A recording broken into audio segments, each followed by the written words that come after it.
Yang aktif bayar lisensi itu paling 600-an. Namanya dalam berita di TVRI itu tahun mungkin 87 88 mengindonesiakan paragliding atau harus memasyarakat untuk menjadi salah satu olahraga yang dipergunakan sebagai salah satu rekreasi, hobi yang kesannya tidak ngeri. Nah, kemudian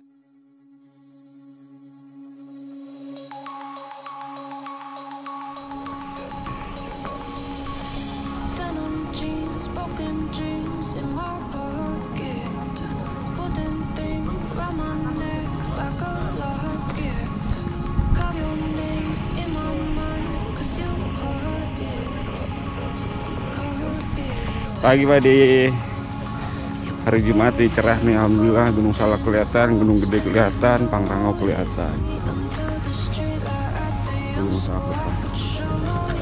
Angin juga bagus. Sekarang tanggal 5. Tanggal 5 ya. Kita akan lihat yang latihan dan juga siswa yang lagi nambah jam terbang untuk mencapai L1. Kalau untuk tamu memang belum ada sama sekali, masih diisi oleh kru dan pilot puncak. Well ya.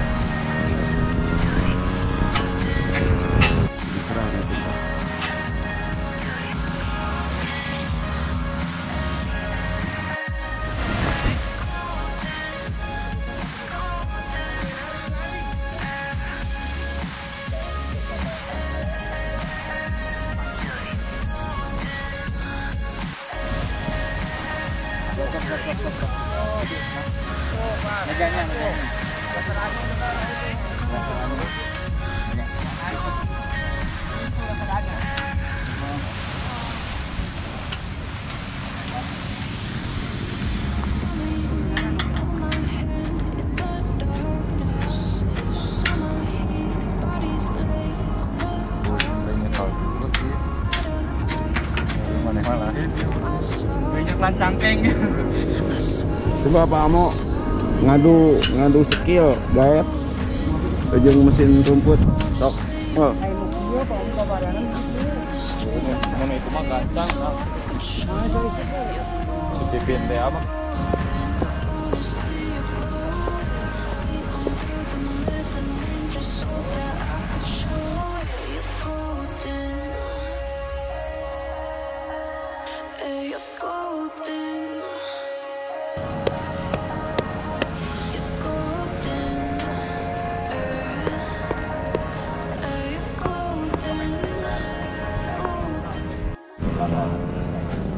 Om Get, sampai sekarang penerbang udah berapa lisensinya?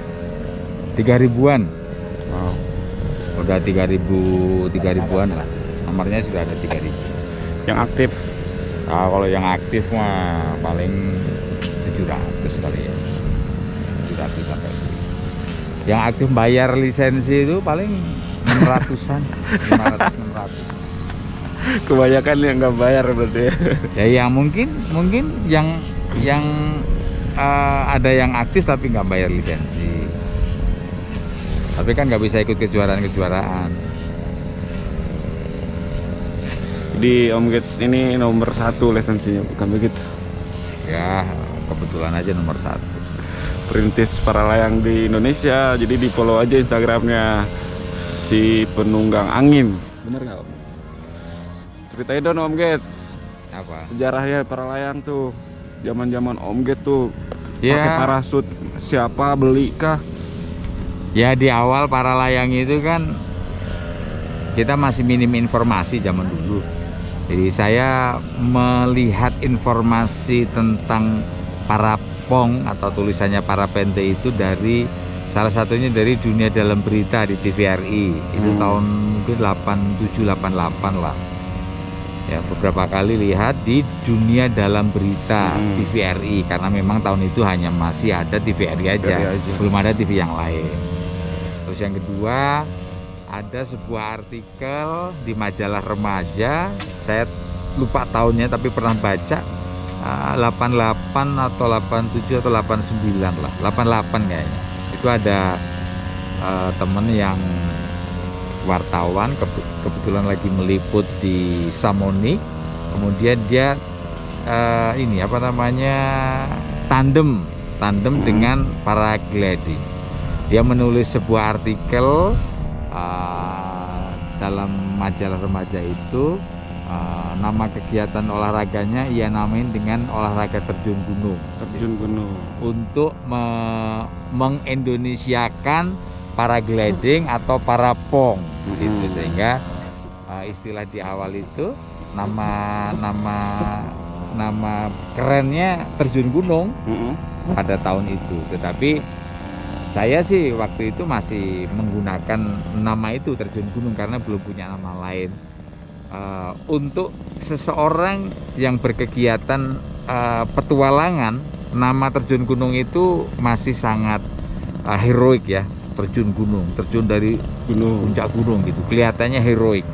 Tetapi setelah sekian lama saya berpikir bahwa olahraga ini bukan hanya untuk olahraga para petualang, para pemberani yang terjun dari gunung, tapi harus memasyarakat untuk menjadi salah satu olahraga yang dipergunakan sebagai salah satu rekreasi, hobi yang kesannya tidak ngeri. Nah, kemudian pada tahun 93 saya mengusulkan untuk merubah nama itu menjadi Paralayang. Dan ya sekarang inilah nama Paralayang itu dipergunakan. Nah, saya ingatnya 22 Mei tahun 93 kebetulan pas ada acara eksebisi terjun gunung dan gantole di Gunung Haruman Garut. Ya. Jadi pertama terbang tuh di situ? Oh enggak. Di puncak? Kalau itu tadi terkait dengan cerita nama ya. Tetapi kalau awal terbangnya sendiri saya belajar secara otodidak itu di Parangtritis, Jogja. Kebetulan ada temen Mulodi itu yang punya parasut, yang dia belum bisa terbang, belum mau terbang karena sibuk dan belum pernah melakukan. Akhirnya parasut itu dipinjamkan kepada Dudi Arif Wahyudi dan ke saya. Ya, saya memulainya dari parasut pinjaman itu di tahun akhir 89 90.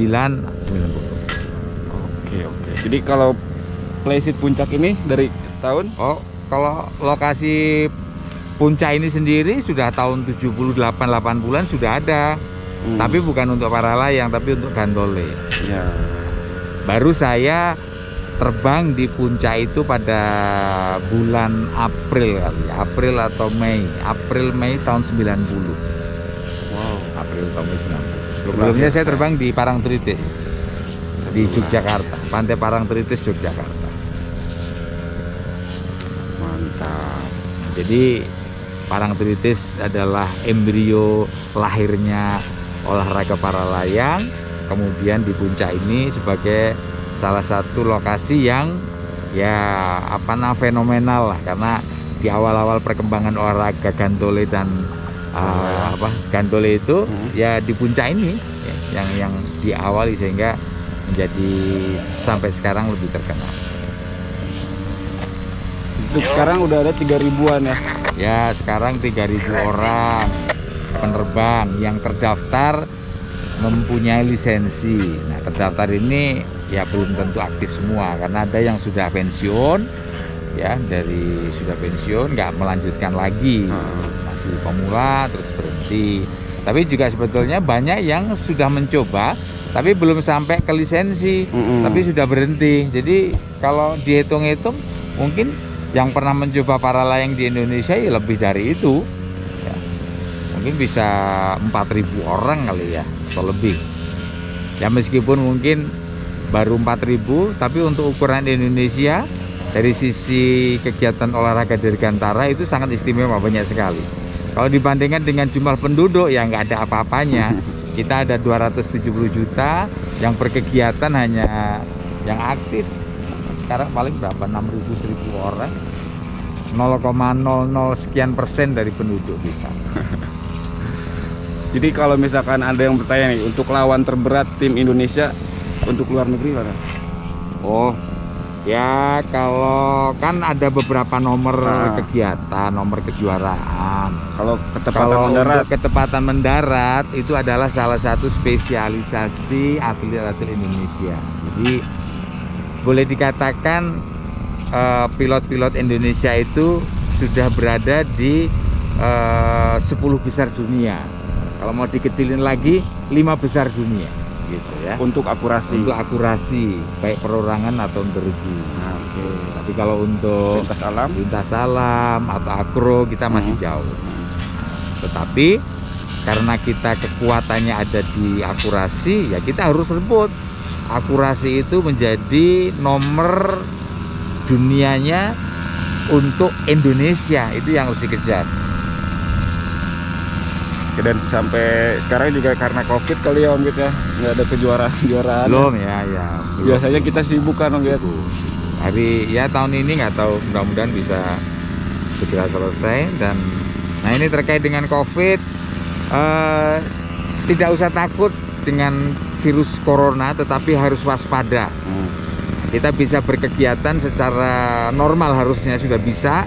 Tetapi tetap harus waspada dengan prokesnya sehingga kita tidak tertular. Jaga imun, makan sehat, olahraga yang baik sehingga kita punya imunitas yang sangat baik sehingga virus itu kalah dengan imunitas kita. Oke. Tambah vitamin juga nih, oke? Ya tentunya itu. Vitamin. Oke Om Git, ada lagi? Nah itu aja mungkin. Terima kasih Om Git. Jadi Om Git lagi ngelepasin siswa nih, dari mana Om Git? Dari Kalimantan Selatan. Wow, luar biasa. Nanti kita lihat seperti apa kesibukan Om Git kalau lagi ngelepas siswa ya.